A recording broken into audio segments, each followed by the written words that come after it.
الحمد لله وكفى وسلام على عباده الذين اصطفى أما بعد فأعوذ بالله من الشيطان الرجيم بسم الله الرحمن الرحيم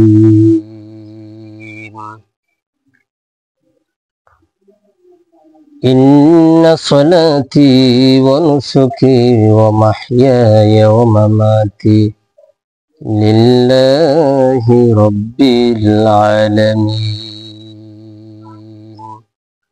صدق الله مولانا العظيم وصدق رسوله النبي الكريم بلغ العلا بكماله كشف الدجى بجماله حسنة جميع خصاله صلوا عليه وآله محبت الشهادة شباب لا إله لا إله لا إله إلا الله لا إله سبحان الله والحمد لله لا إله لا إله إلا الله لا إله لا إله إلا الله لا إلا الله سبحان الله الحمد لله لا إله لا إله إلا الله محمد رسول الله সাল্লাল্লাহু আলাইহি ওয়াসাল্লাম। পবিত্র জুমার দিনে আল্লাহ পাক রব্বুল আলামিন আপনাকে আমাকে দয়া করে মায়া করে মহব্বত করে ভালোবেসে আল্লাহ করে আশার এবং বসার তৌফিক আমাদের সবাইকে আল্লাহ পাক দান করেছেন, এই জন্য আমরা শুকরিয়া জ্ঞাপন করছি বলি আলহামদুলিল্লাহ। আজকে পবিত্র জুমার দিন। এই জুমার দিন হলো অত্যন্ত দামি এবং বরকতময় দিন। এই দিনে গরিব মানুষ যারা তারা জুমায় আসবে, নামাজ পড়বে, আল্লাহ পাক রব্বুল আলামিন তাদের আমলনামায় অসংখ্য অগণিত সওয়াব লিখে দিবে। গরিব মানুষ যদি মসজিদে এই জুমার দিন আসতে পারে তো তার আমলনামায় একটা উমরা হজের সওয়াব আল্লাহ পাক লিখে দেন। কিন্তু এই জুমার দিনে এমনও মানুষ আছে যারা সবার আগে এসে মসজিদে বসে থাকে, সবার আগে আসে, বলা হয়েছে তার আমলনামায় একটা কুরবানির সওয়াব আল্লাহ পাক লিখে দেন। তো এই জন্য জুমার দিন আমরা প্রতিযোগিতামূলক আমরা আসবো, সবাই আমরা আসবো। কে আগে আসবো, যেই আগে আসবে সে একটা বড় কুরবানির সওয়াব পেয়ে যাবে, আর যে পরে আসবে আপনার সে শেষ পর্যন্ত একটা ডিম আল্লাহ রাস্তায় সদকা করলে যে সওয়াব, ওই সওয়াব আল্লাহ পাক তার আমলনামায় দিয়ে দিবে। তো শুধু সওয়াব আর সওয়াব, কিন্তু সওয়াবের কাজ করতে হবে না। এই গরমের মধ্যে এই যে বসাটা, এই বসাটাও দিনের জন্য, ইসলামের জন্য আল্লাহ পাক বান্দার আমলনামায় অসংখ্য অগণিত সওয়াব দিবেন। আমরা তো নামাজ পড়ি, আগের মানুষ নামাজ পড়তো, ওই নামাজের ভিতরে খুশু এবং খুজু ছিল। খুশু খুজুর সাথে নামাজ পড়তো, মানুষ আস্তে ধীরে নামাজ পড়তো। নামাজই ছিল কম কিন্তু ঈমান ছিল। কিন্তু এখন মসজিদ ভরা মুসল্লি, কিন্তু ঈমান কয়জনের কাছে আপনি ইয়া করবেন? কয়জনের কাছে ঈমান পাবেন? সবার কাছে ঈমান পাবেন? মসজিদ থেকে বের হয়ে এক কথা বলতেছে, মসজিদের ভিতরে আরেক কথা বলতেছে, ঠিক না? মসজিদ ভরা মুসল্লি দেখবেন, টাচ আছে, এসি আছে, সব আছে, ভিআইপি মসজিদ, কিন্তু মুসল্লি যখন নামাজ পড়ে ওই মুসল্লি আবার মসজিদ থেকে বের হয়ে গুনার কাজও বেশি করে, আছে না? আল্লাহ পাক রব্বুল আলামিন বলেন, কোন মানুষের ভিতরে যদি আমি আল্লাহর ভয় থাকে, তো ওই মানুষ কখনো গুনাহ করতে পারে না, ওই মানুষের দ্বারা কখনো গুনার কাজ হতে পারে না, ওই মানুষের দ্বারা কখনো আমি আল্লাহর হুকুম কোনো মানুষ ছেড়ে দিতে পারে না। যদি কোনো মানুষ আল্লাহওয়ালা মুত্তাকি হয়, সে অবশ্যই আমার হুকুম, সে যে অবস্থায় থাকুক না কেন, আমার হুকুম সে পালন করবে। খেতে কামারে, হাটে ঘাটে বাজারে, যে অবস্থায় থাকবে ওই অবস্থায় সে আমি আল্লাহর কুদরতি পাবে সাজদা। আমাদের ইবাদতটা হলো এমন, ইবাদত হলো আমাদের কিছু কিছু সময় আছে, ওই সময়ের ভিতরে আমাদের ইবাদত করতে মন চায়, আর কিছু কিছু সময় আছে ওই সময়ের ভিতরে আমাদের ইবাদত তো মন চাই না, আমাদের ইবাদত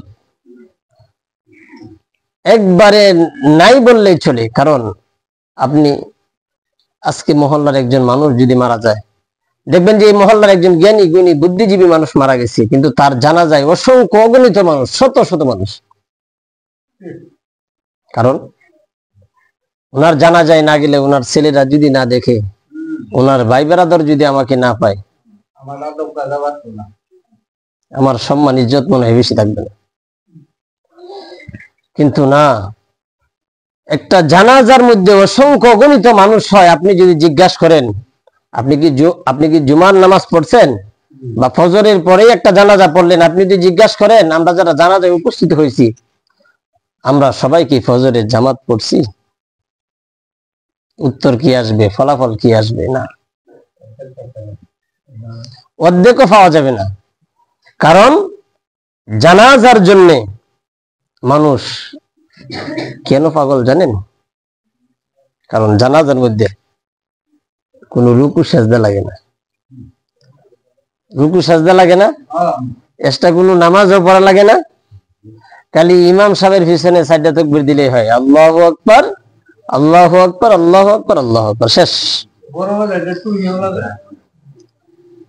টুপিও দেওয়া লাগে না, কারণ মসজিদে আসলে টুপি দিতে হয়, ওযু করতে হয়, রুকু সাজদা করতে হয়, ইমামের পিছনে নামাজ পড়তে হয়, ইমাম ছাড়াও নামাজ পড়তে হয়, এগুলো তো লাগে না। রাস্তাতে হাইটে যাইতেছে, সকালবেলায় যে মুখ ধুইছিল, হাত ধুইছিল, এই ওযুতেই জানাজা তো দাঁড়ায় গেছে, আল্লাহু আকবার। জানাজার নামাজ পড়লে ওযু লাগে না। এই জন্য প্রতিটা মানুষ আপনার এমন কিছু ইবাদত করে যে ইবাদত গুলার মধ্যে সওয়াব আছে, গুনাহ নাই, সওয়াব আছে। এইগুলো তো সওয়াব আছে।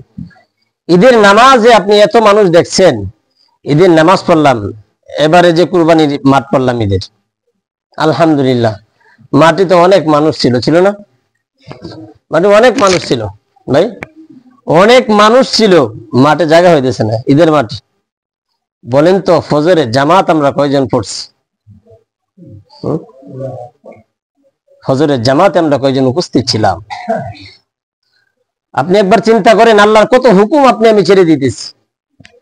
যে জায়গায় আমার স্বার্থ আছে, যে জায়গায় আমার মানে দেখানোর মতো কোনো ইবাদত আছে, ওই ইবাদত গুলা করি, আর যে জায়গায় আমার দেখানোর মতো কোনো ইবাদত নাই, ওইগুলা সব ছেড়ে দিই।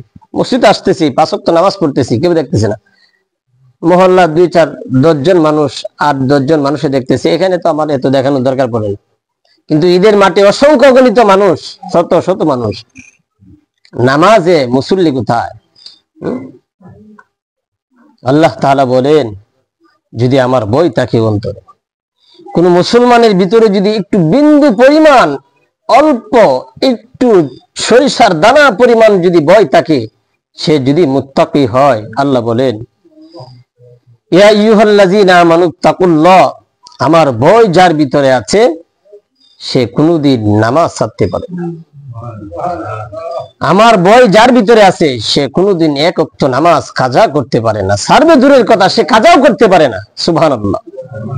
আমার ভয় যার ভিতরে আছে সে কোনদিন মানুষকে ঠকাইতে পারে না। আমার ভয় যার ভিতরে আছে সে মানুষকে কোনোদিন মিথ্যা বলে ধোঁকা দিতে পারে না। আমার ভয় যার ভিতরে আছে সে কোনোদিন আমি আল্লাহর কোরআনের বিরুদ্ধে আচরণ করতে পারে না। তো আল্লাহর ভয় আছে আমাদের ভিতরে, কেমন আছে? ওই পরিমাণ ভয় আমাদের ভিতরে নাই যে পরিমাণ আল্লাহ তাআলা বলছেন ভয় করার জন্য। আল্লাহ তাআলা অপর এক আয়াতে বলছেন,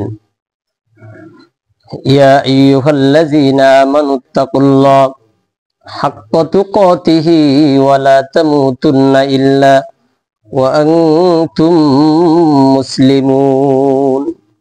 আল্লাহ তাআলা বলেন, ইয়া আইয়ুহাল্লাযীনা আমানুত্তাকুল্লাহ হাক্কা তুকাতিহি, ভয় করার মতো আমি আল্লাহকে ভয় করো। ওয়া লা তামুতুন্না ইল্লা ওয়া আনতুম মুসলিমুন, মুসলমান না হয়ে যদি কোনো মানুষ কবরে আসে, ওই মুসলমানের জন্যই কবরটা হবে জাহান্নামের একটা টুকরা হবে। নাউজুবিল্লাহ। কোন মানুষ যদি নামাজ না পড়ে তার জন্য কবরটাই হবে জাহান্নামের টুকরা, জাহান্নামের ঘাড়া হবে। কোন মানুষ যদি দুনিয়ার জিন্দেগি থেকে 5 ওয়াক্ত নামাজ পড়ে যেতে পারে, আল্লাহ পাক রব্বুল আলামিন বলেন সে মুত্তাকি, তার কবরটাই আমি আল্লাহ জান্নাতের টুকরা বানায় দিব। কোনো সন্দেহ না, কোনো সন্দেহ না। বলা হয়েছে একটা মানুষ আকাশ দিয়ে উঠতেছে, তার ডান নাই পাকা নাই কিছুই নাই, আকাশ দিয়ে উঠতেছে। যদি এমন কথা শুনতে পান, হাদিস শরীফের মধ্যে আসছে, হাদিস শরীফে আসছে, ওই মানুষটা নামাজি, তার কথাটা বিশ্বাস করে নেবেন। যে বলছে ওই মানুষটা আকাশে উঠতেছে, বিশ্বাস করে নেবেন। তার কারণ হলো একটাই, নামাজি ব্যক্তি আকাশে উড়বে, এটা স্বাভাবিক কথা। বলেন ঠিক কিনা? নামাজি মানুষ, আল্লাহওয়ালা মানুষ, বুজুর্গ মানুষ, সে মুত্তাকি, সে বড় দামি আল্লাহর কাছে। আর একজন মানুষ নামাজি পড়ে না, তার ভিতরে দিন নাই, কোনো কিছুই নাই, তার দ্বারা কোনোদিন সমাজ এবং আল্লাহর কোরআনের কোনোদিন উপকৃত হবে না। একজন মানুষ নামাজ পড়লো, আল্লাহ পাক রব্বুল আলামিন বলেন নামাজি ব্যক্তির জন্য খবর জগতে আল্লাহ পাক রব্বুল আলামিন কয়েকটা প্রশ্ন আল্লাহ পাক খবর জগতের জন্য রাখছেন। একজন নামাজি ব্যক্তি যখন মারা যাবে, অটোমেটিক তার খবরের সওয়াল জবাব গুলা আল্লাহ পাক রব্বুল আলামিন তার জন্য সহজ করে দিবেন। সুবহানাল্লাহ। তারপরে যদি আল্লাহ পাক সহজ না করেন, বলা হয়েছে আল্লাহ পাক ফেরেশতার মাধ্যমে তার খবরের সওয়াল জবাব গুলো আল্লাহ পাক দিয়ে দিবেন। সুবহানাল্লাহ। আল্লাহ পাক রব্বুল আলামিন এই পৃথিবীতে তার বান্দারা কি করতেছেন আল্লাহ পাক সব জানেন, আল্লাহ পাক সব দেখতেছেন। তারপরে আল্লাহ পাক দুইজন ফেরেশতা, আল্লাহ পাক ডান কাঁধে একজন ফেরেশতা, বাম কাঁধে একজন ফেরেশতা, কিরামান কাতিবিন, আল্লাহ দুইজন ফেরেশতা নিযুক্ত করে রাখছেন। ওই দুইজন ফেরেশতা আপনি আমি কি করতেছি? নামাজ পড়তেছি, সাজদা করতেছি, রুকু করতেছি, সাজদা করতেছি, আপনি আমি সমাজে ভালো কাজ করতেছি, মসজিদ মাদ্রাসা করতেছি, আপনি আমি গরিব দুঃখী অসহায় মানুষদেরকে দান করতেছি, সদকা করতেছি।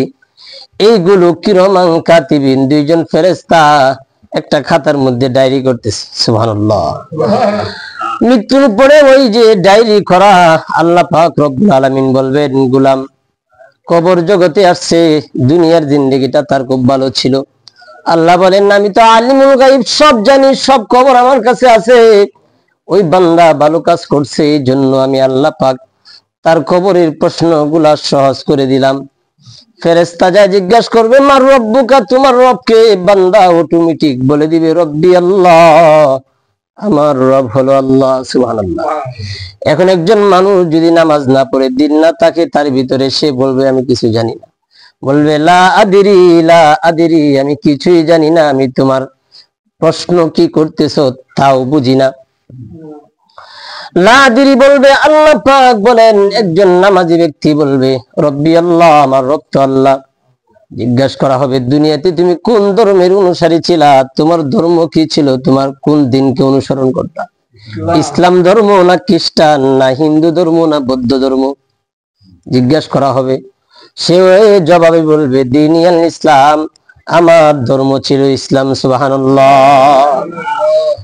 একটা সুন্দর করে আমাদের সমাজে দেখবেন, আপনার আমার বাবা বা ভাই বেরাদর যদি কেউ মারা যায়, ঘরে যদি কোনো ছবি থাকে, ওই ছবিগুলা কিন্তু কম্পিউটারের দোকান থেকে সুন্দর করে কি করে বানায় নিয়ে আসে।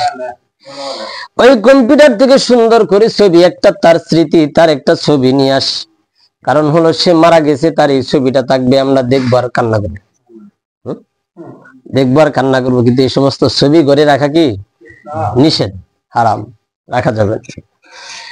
একটা ছবি, আল্লাহ রসুলের একটা সুন্দর একটা ছবি, বানানো ছবি দেখায় বলা হবে, বলো তো এই ছবিটা কার? হে উম্মতি মুহাম্মাদি, বলো তো এই ছবিটা কার? কোন দিনদার মুসলিম যদি, মুসলমান যদি বলতে পারে এই ছবিটা হলো আপনার আমার নবী জনাবে মুহাম্মদুর রাসূলুল্লাহ সাল্লাল্লাহু আলাইহি ওয়াসাল্লাম, যদি কোনো মানুষ বলতে পারে, আমরা হুজুরের বয়ানে শুনতাম জুমার দিন হুজুর বলতো 3টা প্রশ্ন হবে কবরে, এর মধ্যে একটা প্রশ্ন হবে দিনের নবীর ছবিটা দেখানো হবে, এই ছবিটা বুঝি আমাদের নবী, আখিরি নবী, শেষ নবীর ছবি। সুবহানাল্লাহ। বলা হয়েছে কোন মানুষ যদি কবরের 3টা প্রশ্নের উত্তর দিতে পারে, আল্লাহ পাক রব্বুল আলামিন সাথে সাথে তার কবরের মধ্যে আল্লাহ পাক ফুলের বিছানা বিছায় দিবেন। সুবহানাল্লাহ, ফুলের বিছানা বিছায় দিবেন। এমন মানুষ আছে যারা মৃত্যুর উপরে আফসোস করবে, আল্লাহকে বলবে, আল্লাহ আবার দুনিয়াতে পাঠায় দাও, দুনিয়ার জীবনে আরেকবার যদি পাঠাও, আল্লাহ দুনিয়ার ধন সম্পদ, বাড়ি গাড়ি, টাকা পয়সা, অট্টালিকা, বিবি বাল বাচ্চা সব ছেড়ে দিব, জীবনে একটা সেজদাই দিব, আর কোনোদিন মাথা উঠাবো না। সুবহানাল্লাহ। বলা হয়েছে পৃথিবীতে একটা মানুষ পৃথিবী থেকে চলে গেলে আল্লাহ পাক যদি আবার দুনিয়াতে পাঠাইতেন, মুফাসসিরিনে কেরাম বলেন, আল্লাহ পাক যদি আবার এই জমিন সৃষ্টি করতেন, আবার যদি মানুষ পাঠাইতেন, গোটা পৃথিবীর মানুষ একটা সেজদা দিত, কিন্তু জীবনে কোনোদিন মাথা উঠাইতো না। সুবহানাল্লাহ। আবার যদি আল্লাহ পাঠাইতেন, কিন্তু না, পৃথিবী থেকে একবার চলে গেলে আর কোনোদিন আসা যাবে না। কত মানুষ ছিল, আপনার আমার দাদা ছিল, হ্যাঁ, এইভাবে কত মানুষ ছিল, বর বাবা ছিল, এইভাবে অসংখ্য গণিত মানুষের সিরিয়াল দেখবেন, কবর দেখবেন, রাস্তাঘাটে সাজানো গুরুস্থানের মধ্যে অসংখ্য গণিত কবর, অসংখ্য গণিত খবর আছে, যেখানে আপনার আমার আত্মীয় স্বজনরা, আলিয়া আওলাদরা শুয়ে আছে। কোনদিন কেউ কি আসছে দুনিয়ার জিন্দেগিতে দেখা করার জন্য? আসছে? আসে নাই। কোনদিন